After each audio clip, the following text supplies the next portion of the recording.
Hi, pwede pakitawag si Sidge? At bakit? Maibibigay lang ako. Sa akin mo na ibigay. Hindi pwede. Ano ba yan? Secret, walang clue. Hindi ko to pwede ipagkatiwala sa ibang tao. Sa akin mo na ibigay. Girlfriend nga naman ako eh. Anong connect? Lahat ng mga pag-aari ng boyfriend ko, sa akin na rin. Why? Are you jealous na ganito kami? Masanay ka na. Kaya akin na yung bagay na ibibigay mo sa boyfriend ko. Hindi nga pwedeng yes. Bakit ba ayaw mo? Or baka naman, this is your way para landiin si Sidge. Gusto mo siyang makita at mahawakan yung kamay niya. Malandi kang babae ka. Kakasabi ko lang, diba? Girlfriend niya ako, kaya tigilan mo na siya.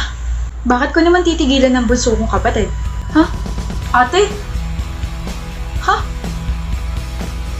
Anong ginagawa mo rito? Oh, pinapabigay ni Papa. Ingatan mo raw yung sasakyan, okay? Yun, thank you! Nga pala, bakit? Girlfriend mo ba to? Oh, Janina! Naku, sumati ko. Bakit di mo ako tinawag? Girlfriend mo, bunso? Hindi oh. Single ako, ate. Classmate ko to, si Janina. Buti naman. Buti naman? Oo. Buti naman at hindi ka pumapatol sa babaeng bastos na katulad niya. Ano? Bakit? Sinabihan niya akong malandi eh. Ano? And she told me na boyfriend ka niya. Ingat ka, bunso. Nakakatakot yung mga ganyang klaseng tao.